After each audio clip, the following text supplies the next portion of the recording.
Overwatch is the widely popular, super successful game from Blizzard Activision. It's got over 10 million players now. It's rated T for teen, and I agree with that rating. I think it's fairly accurate. It's rated teen for violence and also for this guy right here, who, as you can see, has a cigar in his mouth. That's actually why they say it has a teen rating. So, smoking is a big deal, so make sure you're aware of that. He smokes in the game. Outside of that, it's just what you would expect. It's a first-person shooter, but it's not like Call of Duty or those other games. As you can see, there's a robot on the screen. He is one of the heroes that you can play.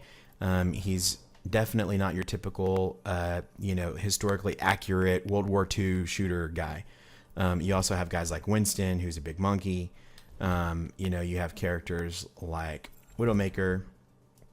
So you can see the kind of theme that they're going here in the game. It's very fantasy related. So it's a little more cartoonish. There's a little bit of blood when you shoot people, but not a ton. It's a $40 game. You can buy a $60 version that has some extra things in it, like a skin for Tracer, which you can't get anyone else. So skins are just how you look in the game. There's lots of cosmetics for every character. There's skins, there's emotes, which make them do stuff. I opened this one here up in a loot box that I opened, and I'll explain those in a second. There's victory poses, which is how they look at the end of the game. There's voice lines. There's different sprays you can put in the game, and then there's also the highlight intro. If they get to play of the game, it will show a specific highlight intro. Now, the way you get these things is you open them up randomly in loot boxes like this. If you get a loot box for every time that you level. If that's not fast enough for you, you can always go to the shop, of course, and you can spend anywhere from $2 for 2 to $40 for 50 to get extra ones. Now, again, this is all cosmetic. You do not need any of this stuff unless you just want your character to look different, say different things, look cooler if they get to play of the game, stuff like that. You have to put your payment information in. So if you don't want your kids to buy a bunch of loot boxes, and you don't trust them to just not do it if you tell them, then just don't put your card information in there after you buy the game, and you're good to go. They can never do it because they don't have anything to pay for it with, unless they want to get their own card. So that's the payment system. It's purely cosmetic for anything else. Now, as far as the content itself goes in the game, so it is a first-person shooter, so you're going to see some violence, and I'm going to show you a quick clip here in a second. As far as sex goes, there's not really any sex in the game itself. You can see from a couple of the characters, there might be they might be designed in kind of an alluring way, but there's nothing they say in the game. There's nothing in the game as far as that goes. Language, there's nothing from the game itself. However, I will talk about something here in a second to look out for language-wise. Drinking, there's no drinking, there's no drugs. There's only the one guy smoking the cigar. So that's kind of all the content stuff that you can see in the game itself. Privacy and safety concerns. You can see the chat going on here at the bottom. People can say whatever they want in the chat, and they can say whatever they want in the chat in the game. Now, there is a profanity filter, and you can turn it on by going to options and social, and it's on here. Mine is on all the time by default. And that will bleep out any curse words that are automatically recognized by the filter. There's also a voice chat that's on by default, but you can turn that off by going to sound and turning them off in these two settings here. So once you turn those off, you'll never be in voice chat ever. You don't have to worry about it. So between turning voice chat off and the profanity filter on, you don't have to worry about a whole lot in the chat as far as explicit, overt stuff that you're going to be like, oh yeah, that's bad. And you can turn on the voice chat if you're playing with people maybe you're in a group with people, because you can invite friends into a group and you can only talk to that group and not talk to the rest of the people you're playing with that you don't know. So that's an option. Or if you feel okay with it, you can turn it on, and you can always just say, hey, if something happens, turn it off. You can mute people individually, so you don't have to listen to a specific person, but still listen to everyone else. So there's lots of ways to moderate the voice chat in the game, which is really nice. As far as the gameplay itself goes, let's go ahead and jump into a game here. So I'm going to add AI for both teams. So here is my team.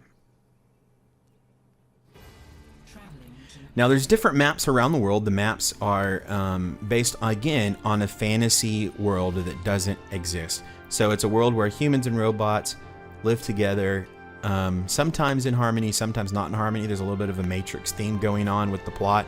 But the plot is completely irrelevant to the game, because even though there's a big backstory behind this map I'm in and behind all the different characters that are on the team and all that stuff, It literally has nothing to do with the game. It's just a multiplayer, first person, shoot 'em up, capture the control point from the other team kind of game. So there's tanks in the game, there's more shooter-based characters in the game, there's snipers in the game. I'm playing a character right now called Junkrat. He shoots little grenades like this. And then every character has 2 abilities that are on left shift and E. So Junkrat's E places down a trap that if enemy characters walk into it, they get stuck. And then he has a little satchel charge he can throw down that you detonate with right click. And if you jump while you do it, it actually launches you into the air. And so that's Junkrat in a nutshell. And that's actually it. That's all he has. He has an ultimate ability that you'll get to see here in a minute. So the middle where it says Q and 2%, that's my ultimate that's getting charged up right now. When the ultimate gets charged up, he does a really cool ability that no one else can do and usually has a pretty significant impact to the game itself. But as you can see,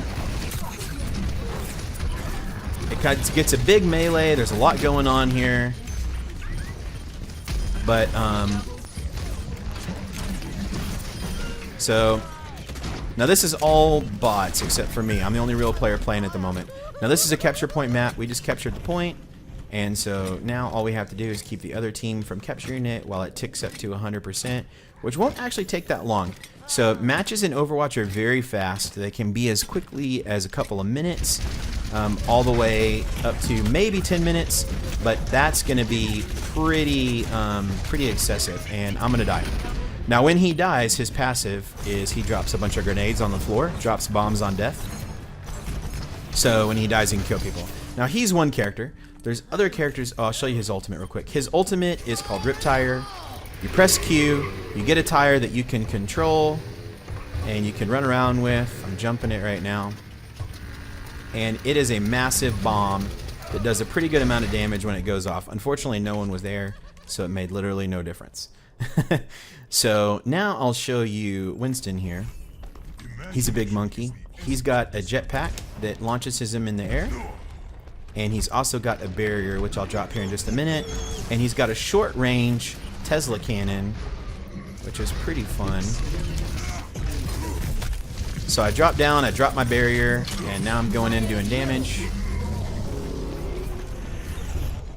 He's got a lot of health. He's considered a tank character, so he's built to take a lot of damage. Now we've almost got this point, so this match is almost over. Oh, got a Discord orb.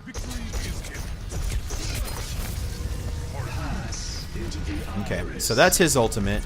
He can't be harmed, and he heals his team.